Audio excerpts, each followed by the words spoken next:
Before I tell you how everything fell apart, let me ask you one thing. What would you do if the people who were supposed to love you the most spent years pretending you were invisible? And then one day, you finally learned why? My name is Mara Collins, and the first chapter of this story begins long before the wedding invitations, long before the confrontation, long before revenge even crossed my mind. It began in a house where love had conditions, praise had rules, and silence was a punishment. I grew up in Ashland Heights, Oregon, the kind of town where people manicured their lawns with rulers and measured their worth by holiday newsletters. My parents fit right in. The Collins family, flawless, polished, congratulated. But the shine was only for the outside world. Inside, there were 2 children. And only one of us was allowed to matter. Isaac, the son they built their identity around. My brother Isaac was the kind of child parents brag about before the conversation even starts. Oh, Isaac made honor roll. Oh, Isaac is applying to pre-med. Oh, Isaac's coach says he could play college baseball. The world revolved around him so tightly that the rest of us had to catch our breath just to keep up. My parents didn't just love Isaac.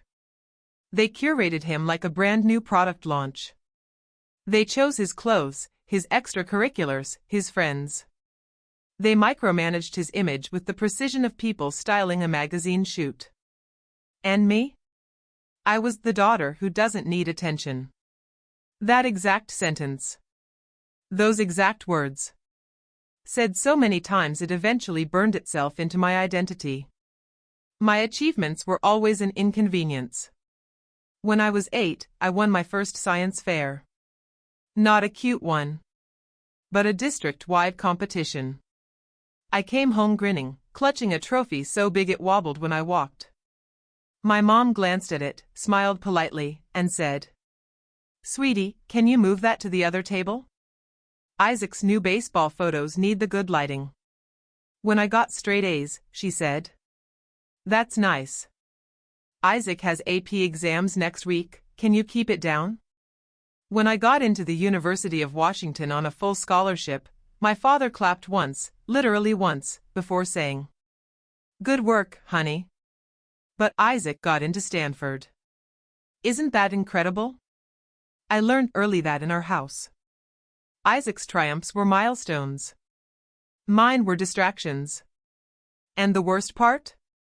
I didn't even get angry. I adapted. I made myself small. I convinced myself that invisibility was a kind of peace. Because fighting for a place in a family that never saved you a seat hurts more than surrender ever could. Leaving home wasn't rebellion, it was survival. When I moved to Portland, 3 hours away, it wasn't a dramatic escape. It was oxygen. My apartment was tiny, but the windows were huge, and for the first time I felt like I could breathe without holding my shoulders tight.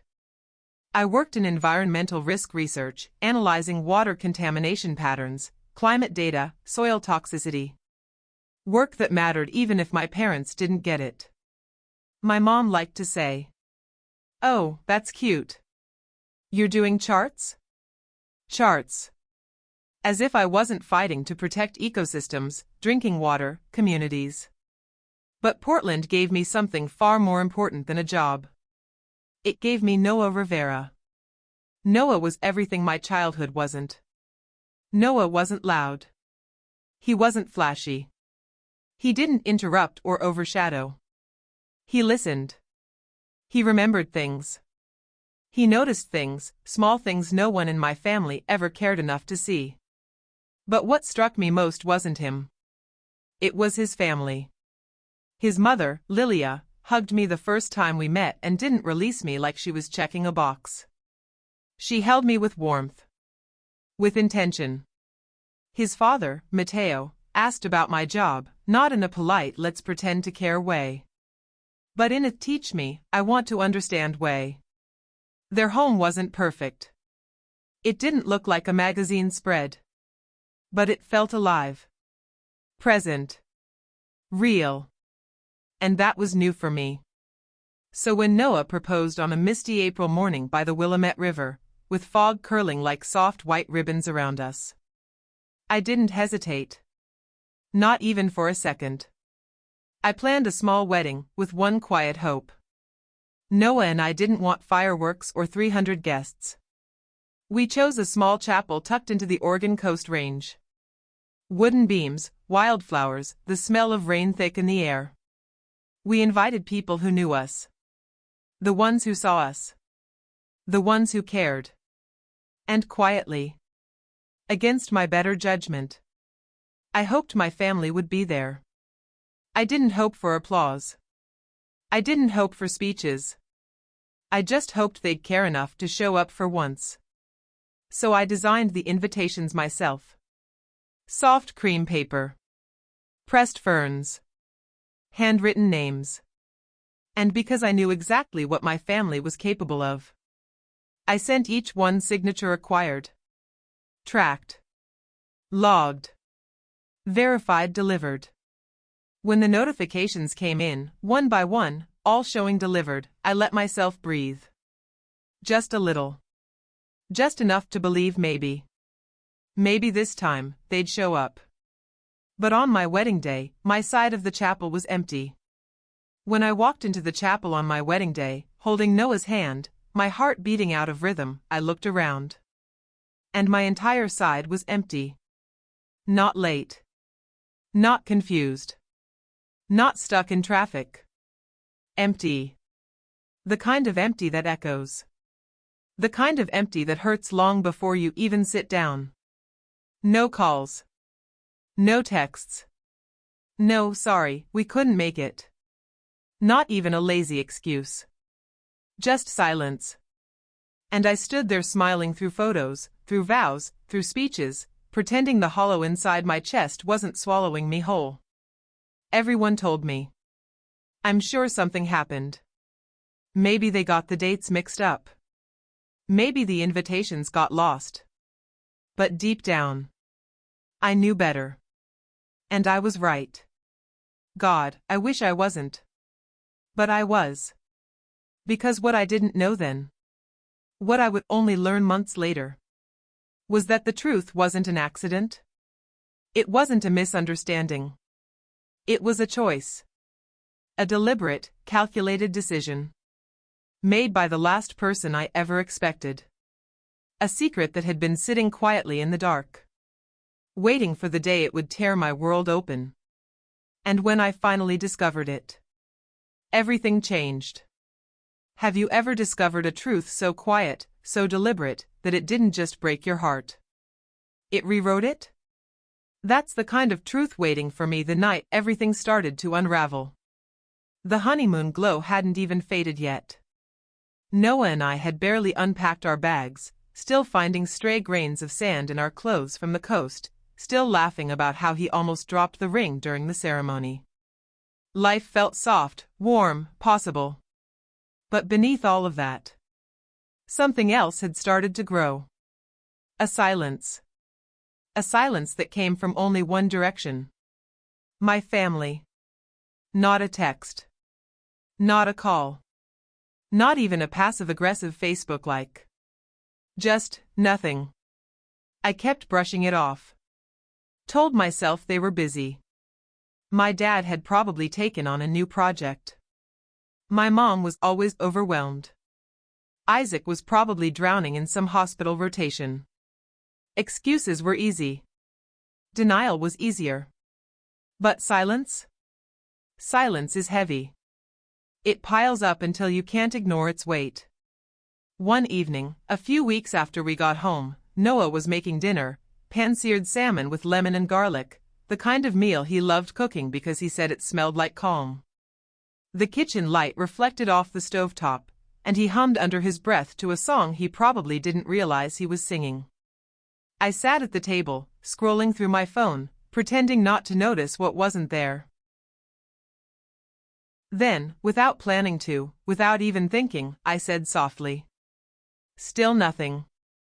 Not even a congratulations. Noah turned off the stove. The sizzling stopped, replaced by a silence even deeper than before. He dried his hands on a dish towel, walked over, and sat across from me. His eyes searched mine, not accusing, not angry, just painfully understanding. Mara, he said slowly, carefully, what if the invitations did arrive? My stomach tightened. Don't, I whispered. Please don't do this tonight. But Noah wasn't asking to hurt me. He was asking because he already sensed the truth I was trying to outrun. He reached for my hand, grounding me. We should check the tracking logs, he said gently. I shook my head.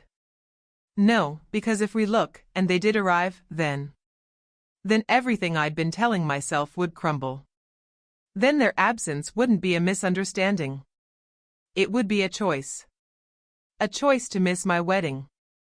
A choice to miss me. But Noah squeezed my hand once more and said the words I didn't know I needed. You deserve facts. Not fear. So we opened the laptop. The room dimmed as the screen lit up. Noah typed while I pulled my sweater around me, suddenly cold. First log. Tracking number. Postal verification. My heart beat in my ears. Then the result appeared. Delivered. Signed. Logged. I blinked. Hard. No, I whispered. Maybe it's an error. Maybe the postal system? But Noah leaned closer, his voice low. Look at the signature. I didn't want to. Every cell in my body screamed, don't. But I looked. And there it was. A looping, practiced signature I'd seen on childhood homework, science fair projects, birthday cards, and standardized forms. Isaac Collins. My brother.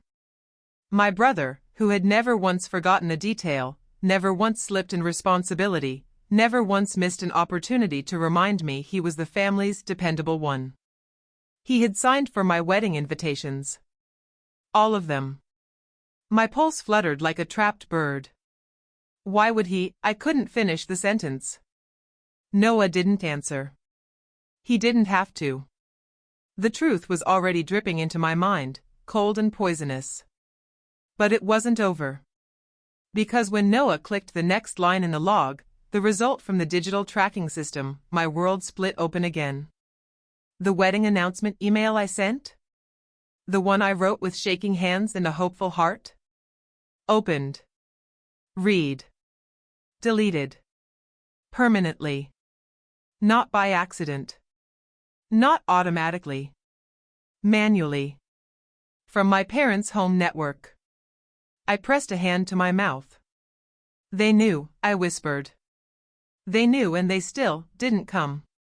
Noah wrapped an arm around me, but even his warmth couldn't stop the chill forming inside me. No, that doesn't mean, I started, trying to find another excuse. But excuses can only survive when there's room for doubt. And the logs left none. Still, I wasn't ready to feel the full weight of it. Not yet. So Noah kept digging while I sat frozen, my mind swirling between childhood memories and fresh hurt. That's when he found it.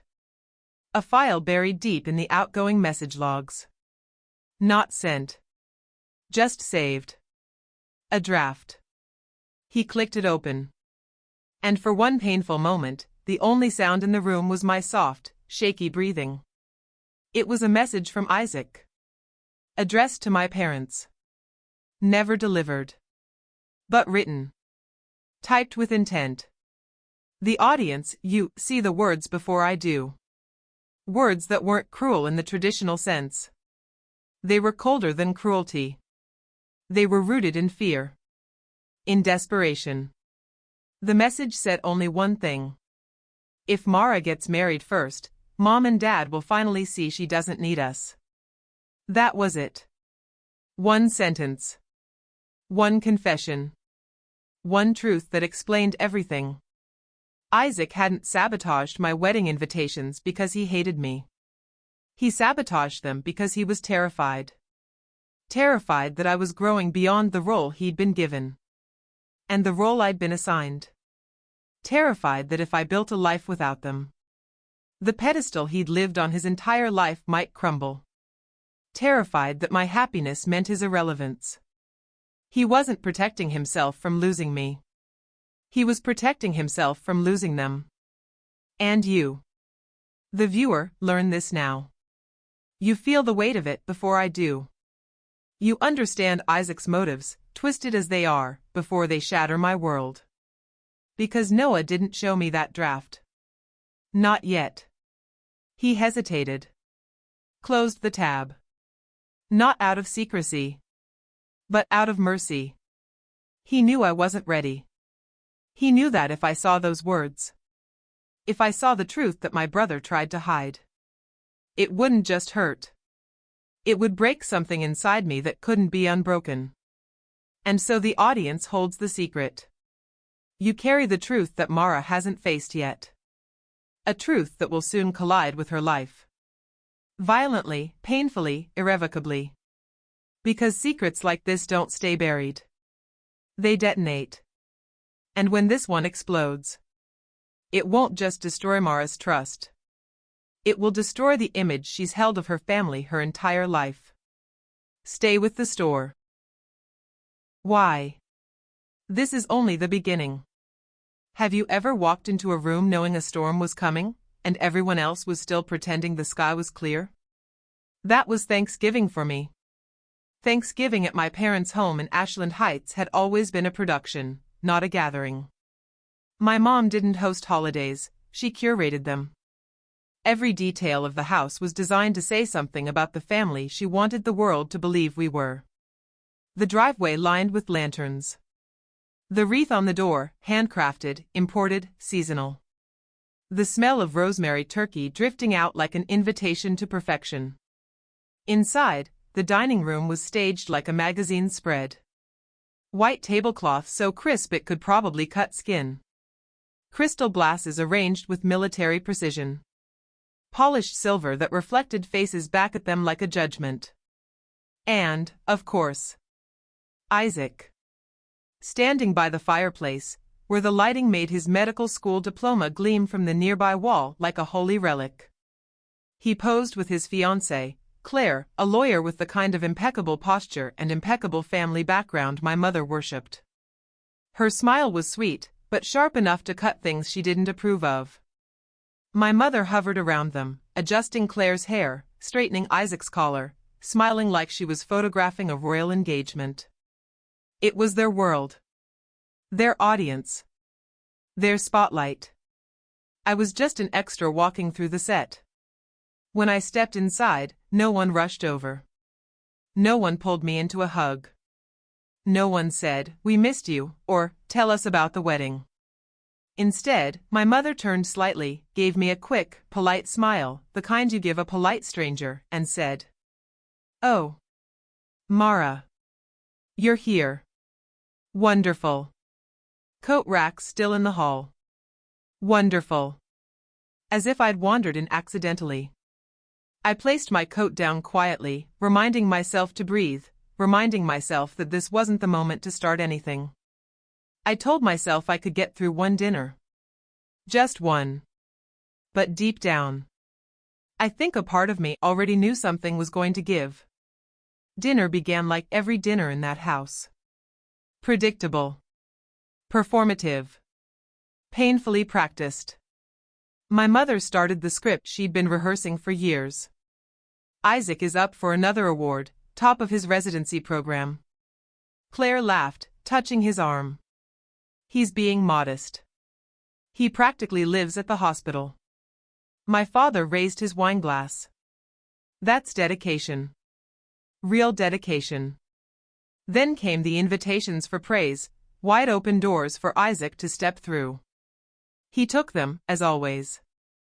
I sat at the corner of the table, the seat I'd always been given, listening to an entire world built around my brother's achievements, my brother's status, my brother's future. No one asked about Portland. No one asked about my job. No one asked about my life. Not even about the fact that I was now a married woman. It was like I was a visitor, in the home I grew up in. A guest with no story worth hearing. Halfway through the meal, my mom tapped her wine glass. That sound, the delicate chime, had always meant one thing in our household. She was about to say something she wanted remembered. So, she began, glowing with excitement. Isaac and Claire's engagement party was stunning. Truly stunning. So much planning, so many details. We even got a write-up on the club's Instagram page. She looked down the table. Straight at me. Mara, sweetheart, when will your wedding be? A few people chuckled. My father shifted in his seat. Isaac's shoulders stiffened just slightly, but enough. Claire's smile faltered. And I felt something deep inside me finally, quietly. Stop pretending. I set down my fork. My hands were steady. My voice was even softer than I expected. I already had mine, I said. 3 months ago. The table froze. The silence wasn't soft this time. It hit the room with the weight of a dropped plate, sharp, jarring, impossible to ignore. My mother blinked rapidly, confusion clouding her eyes. What do you mean, you had it? You got invitations, I said. My father frowned. We never did. And that was the moment. The moment I stopped protecting their illusion. Because for 30 years, I'd shielded my family's image. Defended their oversight. Covered their wounds. But tonight, the truth deserved light. I reached slowly into my bag. Pulled out my phone. Unlocked it. Opened the tracking receipts. Turned the screen toward them. Then, with deliberate calm, I rotated it so every face at the table could see. 4 deliveries. 4 signatures. All by the same person. Isaac Collins. My mother gasped, the sound sharp and small. My father leaned forward, squinting, anger rising beneath confusion. Claire's face drained completely of color. Isaac barely moved. Mara, my dad said, voice trembling, is this real? Isaac, did you sign for these? The silence that followed felt endless. Isaac swallowed, hard. Maybe. I don't know. I grab the mail sometimes. A lie. A bad one. A scared one. I swiped again. Opened the log showing the digital announcement email. Opened. Read. Deleted. From their home network. This was opened here, I said quietly. And deleted. No one breathed. Not my mother. Not my father. Not Claire. The only sound in the room was the faint hum of the heating vent. Then Isaac exhaled sharply. And the mask cracked. Why are you trying to embarrass me? He snapped, eyes blazing. I stared at him, shocked, not by the anger, but by the fear behind it. I'm not embarrassing you, I said. You did this to yourself. And then Isaac broke. Like a dam giving way. Words erupted from him, hot, trembling, desperate. You don't get it, he shouted. You never needed them the way I did.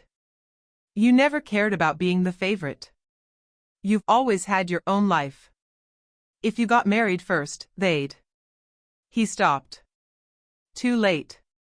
The truth was out. Hanging in the air like smoke. My mother's voice, barely a whisper. Isaac, what did you do? His jaw trembled. I needed to stay important. And in that moment, I saw him, not the golden son, not the prodigy, not the perfect heir. Just a terrified man whose entire identity had been built on a pedestal he never asked for, but couldn't imagine losing. He wasn't a monster. He was a villain created by worship. A villain with a point. But still. A villain who made a choice.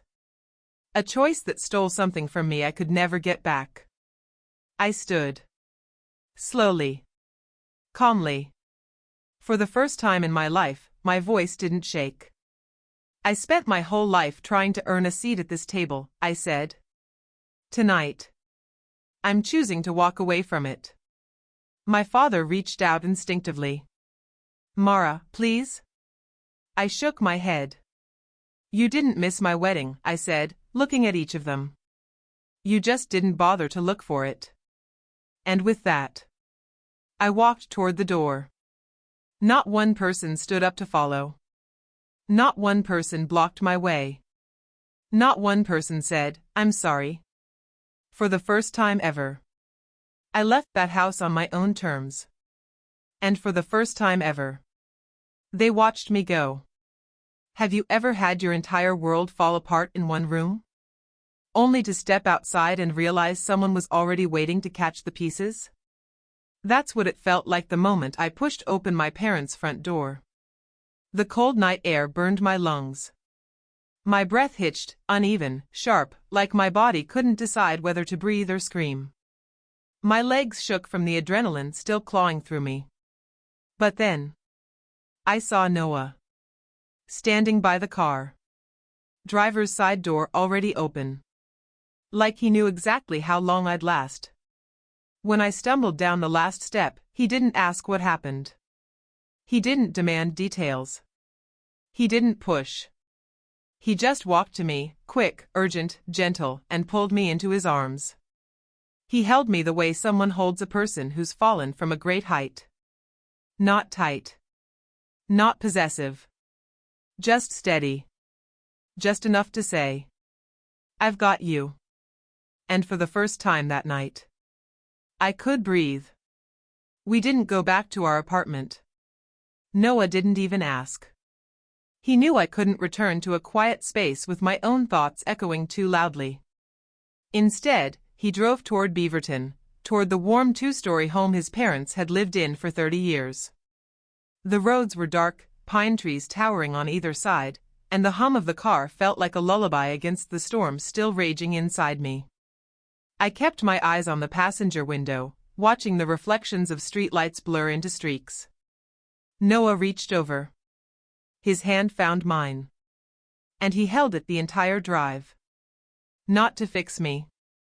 Not to guide me. Just to be there. When we pulled into the Rivera's driveway, the porch lights were on. Soft yellow. Home light. Something in me cracked again. Because my parents' house, my childhood house, had always been bright for guests, never for me. But here? They left the light on because they sensed we'd need it. Noah opened my door before I even unbuckled. We walked up the path in silence, the sound of crickets filling the night. He rang the doorbell once. The door opened within seconds. Elena Rivera, Noah's mother, stood there, wearing a robe and fuzzy socks, her hair in a messy bun. She looked at me once. Just once. And everything on my face, everything in my posture, told her the whole story. She didn't gasp. She didn't ask. She didn't explode with concern. She simply stepped forward, placed both hands on my cheeks, her palms warm, and whispered, "You're safe here." That was it. 2 words. Soft. Steady. World-shifting. Because in my parents' house, safety had always been conditional. Earned. Performed. Paid for. Here, it was freely given. Inside, Mr. Rivera appeared almost instantly. No questions. No judgment. He just draped a blanket over my shoulders with fatherly gentleness and said, "Sit. Rest. We've got you." Then Noah's younger sister, Marisol, darted out of the hallway, messy bun, pajama shorts, mismatched socks, and held up a mug. "I made chamomile," she said, shoving it into my hands before I could respond. And I added honey. The expensive honey. You need it more than I do. For a second, I didn't understand. I didn't understand how a family could care without being prompted. How kindness could be instinctive, not conditional. How people could gather around you without needing a full story. No cameras. No performance. No being told to dim myself because someone else needed the spotlight. Just quiet. Just warmth. Just people choosing me. Hours passed like softened shadows. We talked about nothing, movies we'd watched, a funny thing Marisol's dog did last week, Noah's dad complaining about raccoons in the yard. They were giving me air. Not space, air. A place to breathe again. At around midnight, the house grew still. Mr. Rivera went to bed. Marisol disappeared upstairs. Elena kissed my forehead and whispered, "If you need to talk, Mara, I'm here." Then she left us alone. Noah and I sat on the Rivera's soft gray couch, the fireplace glowing embers. Outside, the wind rustled the trees. Inside, the silence wasn't cold. It was healing. I pulled the blanket tighter around myself, but my thoughts kept drifting. My parents' shocked faces, Isaac's trembling voice, Claire's horrified silence, the moment decades of hurt finally spilled out. And then the moment I walked away. It replayed and replayed, looping in my mind like a film that refused to end. Noah watched me for a long moment before he reached into his jacket pocket. "Mara," he said gently, "I want to show you something." He handed me an envelope. A simple ivory envelope tied with a thin gold ribbon. My breath caught. I knew this texture. This weight. This design. My wedding invitation. I froze. "I don't understand," I whispered. "We mailed all of them." "You did," he said softly. "But I kept one." "Why?" Noah shifted closer, brushing my hair behind my ear with the softest touch. "Because I wanted to hold on to proof that your love story mattered," he said, "even if your family didn't." The words hit me like a wave, gentle but overwhelming. A kindness so small. A kindness so enormous. A kindness that reached into all the empty places I had tried to ignore. I stared at the envelope in my hands, tracing the letters of my own name, remembering how hopeful I'd been designing them. How much I had prayed, quietly, secretly, that my family would show up for me. But they didn't. Noah did. Noah always had. And in that moment, I broke. Not the kind of breaking that destroys. The kind that releases. The kind that makes room for healing. Tears poured down my face before I could stop them. I pressed the envelope to my chest and sobbed. Noah wrapped his arms around me instantly, pulling me into him, his chin resting on top of my head. He didn't shush me. He didn't tell me it was going to be okay. He didn't try to fix the hurt. He just held me. A steady presence in the wreckage of everything I thought I knew. When the tears finally slowed, Noah tilted my face up gently. His eyes weren't pitying. They were proud. Strong. Unwavering. "You chose yourself tonight," he whispered. "You finally did. And I'm really, really proud of you." A soft ache pulsed in my chest, deep, unfamiliar, beautiful. Because for the first time in my life, I wasn't being praised for performance. I was being loved for choosing my own worth.